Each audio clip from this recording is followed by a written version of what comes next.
যে পশ্চিমবঙ্গের বাঙালি তারা হিন্দু হোক মুসলমান হোক তাদেরকে যদি জোর করে নির্যাতন করা হয়, উৎখাত করার চেষ্টা করা হয়, বাইরে না, পশ্চিমবঙ্গে না, হরিয়ানায় এসে আন্দোলন করব, হরিয়ানায় এসে প্রতিবাদ করব, হরিয়ানায় কংগ্রেস পার্টিকে সঙ্গে নিয়ে অবস্থান অনশন করবো। চ্যালেঞ্জ থাকলে কাউকে তাড়িয়ে দেখো।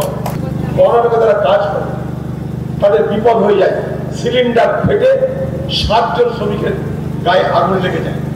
এই এলাকার বহু গুরুজন ব্যক্তিত্ব, সমাজের বড় বড় মাথারা, মৌলবী মুরব্বী তারা আমাদের সবাই এসেছে। এটা আমাদের কাছে অনেক বড় পাওনা। আজকে মূলত আমাদের এই সভা, সেটা আমাদের ভাই মুস্তাকের যোগদানকে কেন্দ্র করে। মুস্তাক এই এলাকায় তৃণমূল পার্টির একজন সক্রিয় সদস্য ছিল, রোজগার করে মেহনত করে বড় হয়েছে। তাদের মনে হয়েছে যে এই সময় কংগ্রেস দলে যোগদান করা উচিত, কারণ কংগ্রেস দলকে মজবুত করতে না পারলে আগামী দিনে এই ভারতবর্ষ নামক দেশটাকে আমরা শক্তিশালী করতে পারবো না। এই ভাবনার জন্যে আমি তাদেরকে তারিফ করি, কারণ এটাই হচ্ছে সত্য কথা। ভারতবর্ষে ভোট হয়, ভোট যায়, কেউ হারে কেউ জেতে, এটা বড় কথা নয়। এই এলাকার মানুষ আপনারা আমাকে একবার নয় 5 বার আপনাদের দয়াতে, আপনাদের দুয়াতে আমার মতন একটা পিছিয়ে পড়া জেলার একজন সাধারণ কংগ্রেস কর্মী ভারতবর্ষের পার্লামেন্টে যাওয়ার সুযোগ হয়েছে শুধুমাত্র আপনাদের জন্য।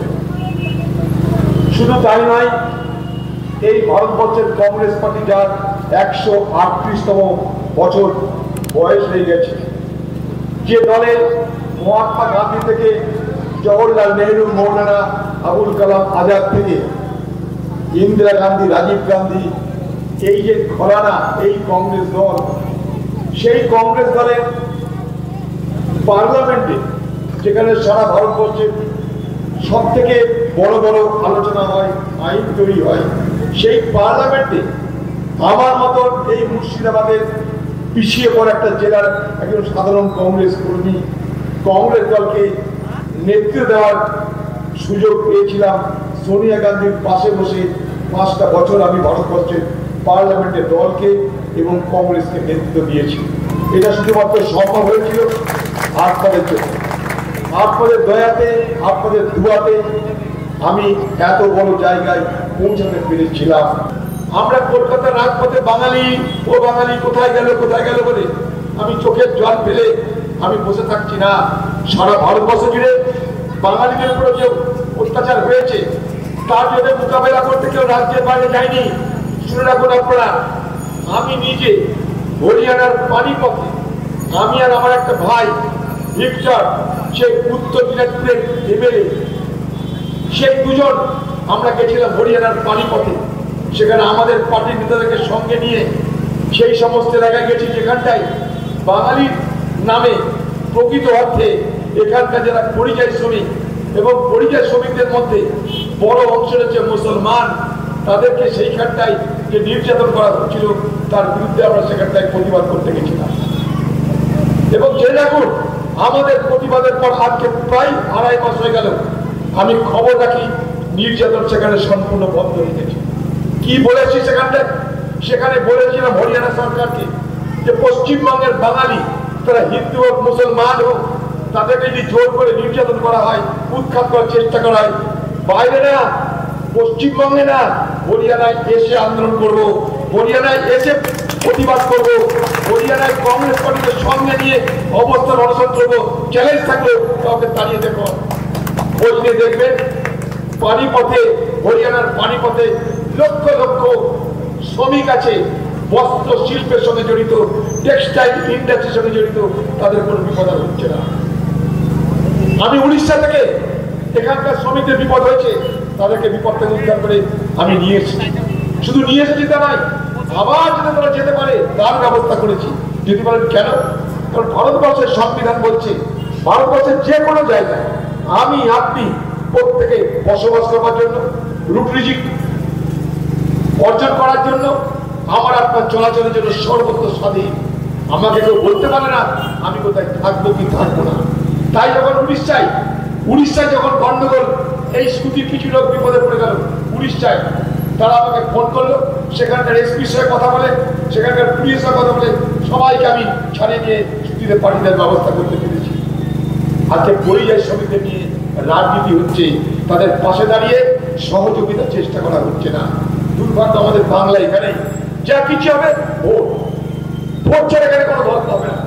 আমি বছরের পর বছর দাবি করছি যে পরিযায়ী শ্রমিকদের পরিচয়পত্র দেওয়া, মনে করে এই বেলডাঙ্গা থেকে কেউ বাইরে গেছে, সরকার যদি তাকে পরিচয়পত্র দেয় তাহলে জানবে বাইরের লোক আপনার বাড়ি বেলডাঙ্গার এটা থানা, আপনার নম্বর এই, আপনার বাড়ির অ্যাড্রেস দেয়, তাদেরকে আপনি দেখাতে পারবেন, তারা চেক করে নিলে ঝামেলা থাকে না। কিন্তু না, ঝামেলা না থাকলে পার্টি হবে না, পার্টি না থাকলে ভোট হবে না।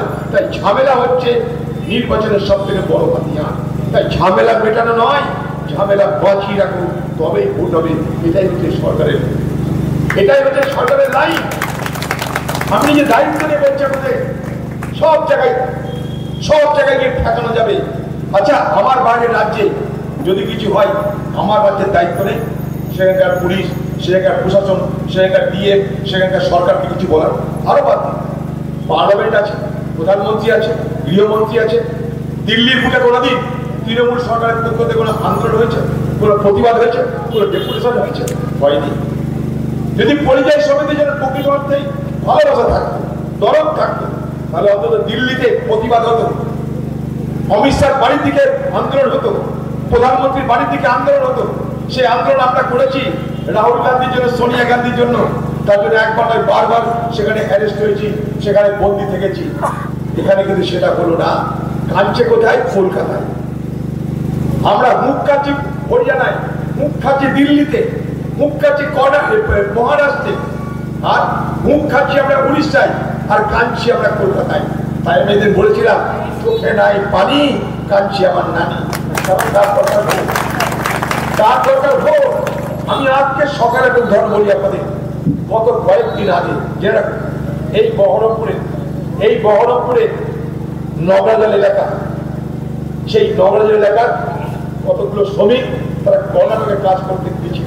কর্ণাটকে তারা কাজ করে, তাদের বিপদ হয়ে যায়, সিলিন্ডার ফেটে 7 জন শ্রমিকের গায়ে আগুন লেগে যায়। কোন রকমে তাদেরকে ভর্তি করানো ছিল ব্যাঙ্গালোরের একটা হাসপাতালে। আমি জানতাম না, আমি তখন দিল্লি। সেখানকার লোক নামে কোনো দাদা, আমাদের এখানকার লোকদের এরকম বিপদ হয়ে গেছে, তাদের মা বোনরা কাঁদছে, তাদেরকে আপনি কোনো রকমে সাহায্য করুন। আমি সেই ব্যাঙ্গালোরের বড় বড় অফিসারদের সাথে কথা বলে সেই হাসপাতালের নাম ভিক্টোরিয়া হাসপাতাল, সেই হাসপাতালে যে ডাক্তার যার দায়িত্বে সেই সমস্ত রুগীরা আছে তার সঙ্গে কথা বলে চিকিৎসার ব্যবস্থা করলাম। সেই ডাক্তার আমাকে বলছে যে স্যার 80% পুড়ে গেছে, 80% পুড়ে গেছে, বাঁচানো মুশকিল, আমরা চেষ্টা করি। তা করতে করতে একের পর এক মরতে লেগে গেল। একের পর এক মারা যেতে 7 জন মারা গেল। তার বাড়ির লোকদের দাবি আমরা আমাদের এখানটায় কবর দেবো, এখানে আমরা দাফন করবো, তাদের ডেড বডিটা নিয়ে আসবো। আমি বললাম আপনার পঞ্চায়েতকে, বিডিওকে, এসডিওকে, ডিএমকে বলুন। বলেছি কোনো কাজ হয়নি। তখন আমি কি করবো? কর্ণাটক হচ্ছে আমাদের চেনা জানা জায়গা। কর্ণাটকের যে স্বাস্থ্যমন্ত্রী, সেই স্বাস্থ্যমন্ত্রীর নাম দীনেশ গুন্ডু রাও। আমি তাকে ফোনে ধরলাম, বললাম দীনেশ গুন্ডু রাও তুমি আমাকে সাহায্য করো। সে তখন কর্ণাটকের দেশে নয়, দেশের বাইরে। সে আমাকে বলে হ্যাঁ দাদা বলুন কি করতে হবে। আর এইরকম ব্যাপার হয়েছে, 7 জন হয়তো মারা যাবে, তাদের ডেড বডি নিয়ে আসতে হবে, আমাদের এলাকায় গ্রামে পৌঁছে দিতে হবে, তাদের কবর হবে। কর্ণাটক সরকারের পক্ষ থেকে 7টা ডেড বডিকে ট্রেনে করে তুলে নিয়ে এসে কলকাতায় নামিয়ে তাদের দেওয়া অ্যাম্বুলেন্সে করে বাড়ি পাঠিয়ে দফন করে দাও। সেই গুন্ডরা আমাকে বললো যে আমি শুধু ডেড বডি পাঠাবো তাই নয়, তাদের জন্য প্রত্যেকে আমি টাকার ব্যবস্থা করছি, প্রত্যেককে 2.5 লক্ষ টাকা দেওয়ার ব্যবস্থা করছি। আজকে তাদের বাড়ি থেকে কি শুনছি, তারা কাঁদছে আর বলছে এখানকার নেতারা এসেছিল, আপনি এইসব করার পর তারা এখানটা এসেছিল। কারণ কোথাও পরিযায়ী শ্রমিক মারা গেলে সরকারের পক্ষ থেকে টাকা চাকরি দেওয়া হয় না, এদের বলছে তোদেরকে টাকাও দিব, চাকরিও দিব, কারণ আমরা সব ব্যবস্থা করি। তার আগে লোকে প্রশ্ন তুলেছে, লোকে কথা তুলছে, তাই ঢুকে পড়ে তখন বলছে ভাই আমরাও করবো। এবার চাকরি দিবে কি, তাদেরকে চাকরি দিবে হোম গার্ডে। তো বলুন, তারা বাড়ির বউ, কারোর বিয়ে 3 বছর, কারোর বিয়ে 4 বছর আগে হয়েছে, তারা বাড়ির বউ। এবার তারা কোলে ছেড়ে নিয়ে ডান্ডা নিয়ে রাস্তায় পাহারা দিবে, হোম গার্ডে কাজ করবে, থানায় গিয়ে দাঁড়িয়ে যাবে, বলুন আপনারা। তাদের বড় ছেলে না, কারণ তারা সত্য বিয়ে হওয়ার তাদের ছেলে মেয়েরা, তারা গেছে কর্ণাটকে কাজের জন্য, এখানে কাজ নেই তাই গেছে। সরকার বলছে হোম গার্ডের চাকরি, তারপরে চাকরি হয়নি।